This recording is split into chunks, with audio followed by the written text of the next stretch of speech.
It's a bloodbath on Wall Street. Since morning, tech stocks have been tumbling. They're set to lose $1 trillion, $1 trillion in a day. What led to this? A Chinese chatbot. It is called DeepSeek, and it has caused mayhem in the AI world. Up until now, the rules of the AI world were quite simple. You needed two things to build a successful model. You needed billions of dollars, and you needed cutting-edge technology, the best in the world. But China has completely shattered those rules. They've built a powerful chatbot. It is cheap, it does not rely on advanced AI chips, and yet it is sweeping the globe. So what's this fuss about? Why is DeepSeek suddenly everywhere? Is it really as flawless as it seems? And is this AI Sputnik moment? Let's break it down for you. We told you about DeepSeek last week. It was founded in 2023 by a man named Liang Wenfeng. It spun out of a hedge fund and remained nondescript until December last year. That's when they launched their first model. The AI world was only waking up to it, and then they launched a second model within a month. Most of DeepSeek's models are open source or open weight, meaning developers can access the code and they can build upon it.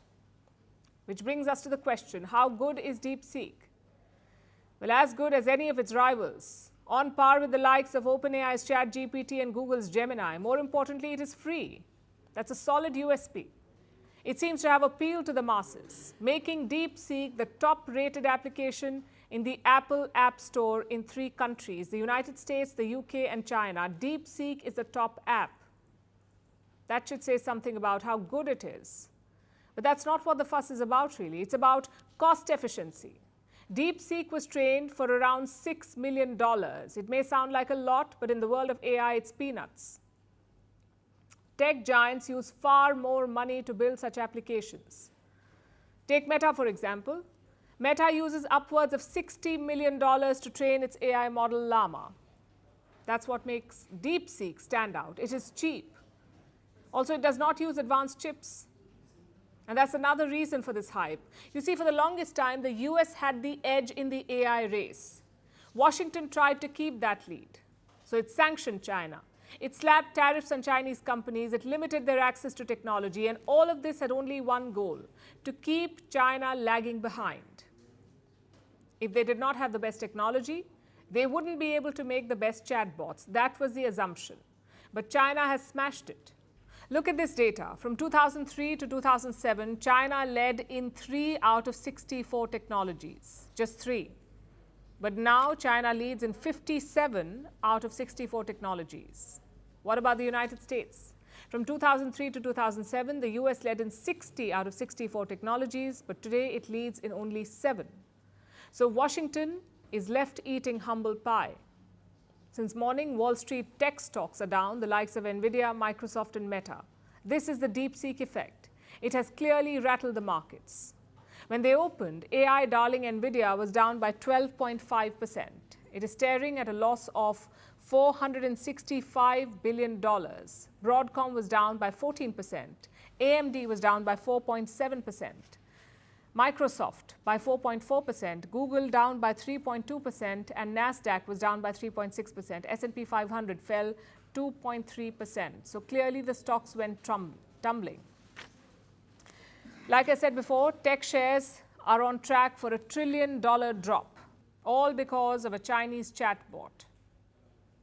But while DeepSeek is a hit at this point, like all things Chinese, it also has a problem, the China problem.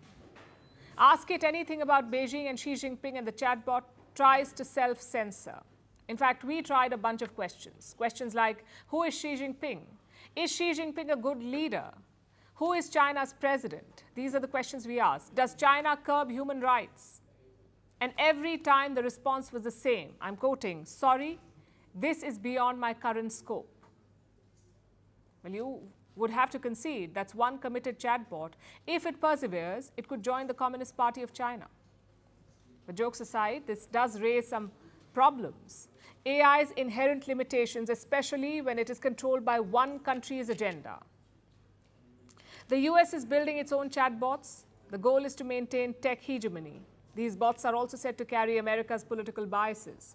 Now, China is building its own chatbots, but they use Beijing's filters. Where does that leave the world? It leaves us with technology that divides and is controlled by a handful of nations. The future then is sovereign AI, to have tools and technology to build AI at home. Just like countries have their own currency, their own military, they will have to develop their own AI. You cannot outsource this to another country, and you cannot let it be concentrated in the hands of a few. We're calling the show Vantage. We hope you like what we've put together for you. Touted as the minimum defense from that video. India's neighbors were the first to send this special edition of Vantage live from the White House throughout this week. Yes, Hindu Mandir we're on our way to Tel Aviv. City measure, but it's also the perfect way to drive.